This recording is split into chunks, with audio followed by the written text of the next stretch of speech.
So this is the sixth installment in 1 Corinthians, and probably a passage I've never preached on before, chapter 4. And I would nudge you, if you haven't read this passage before, this discussion starter, maybe stop the video and go and read the passage in chapter 4 of 1 Corinthians, and then restart the discussion starter. Because I think it's interesting that Paul is bringing his discussion on divisions to a focal point here. In chapter 4, he says, so then you ought to regard us as servants of Christ and those who are entrusted with the secret things of God. And so he's talking about himself. And we know Paul was the one who, at least in part, started the work in Corinth and was, if you will, an apostle. And he ends up by going down here in verse 18. Some of you have become arrogant, as if I were not coming to you. But I will come to you very soon, if the Lord is willing. And I will find out not only how these arrogant people are talking, but what power they have. For the kingdom of God is not a matter of talk, but of power. What do you prefer? Shall I come to you with a whip, or in love and a gentle spirit? So here we have the founder of the church with some pretty strong words. So my discussion starter that I'd share with you today is, so who's leading your church? Who's leading your church? Is it the pastor?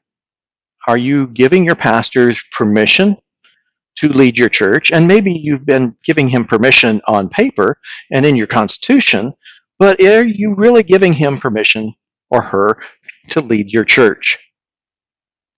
Or is it someone in the back room or in a conversation who really has the power to lead your church? I've been a pastor for nearly 40 years. And one time, it was three ladies in a bathroom who made a decision that basically it was my time to leave. Three ladies in a bathroom doesn't sound like a powerful group of people, but it was. The other side of the coin is, I'd ask you, who do you want to have power in the church, to lead your church? Because many constitutions will say it's the power, the duty of the pastor to lead the church, but don't actually give that individual the ability to do so. The other side of the coin is, some pastors shouldn't be leading the church. And that's a problem too. What Paul is coming down to is, he wants spiritual leaders to lead the church.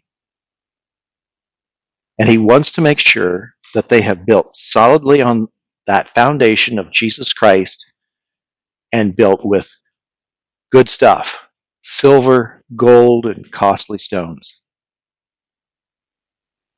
And some, honestly, would build on that with straw. So who's leading your church? Think about it.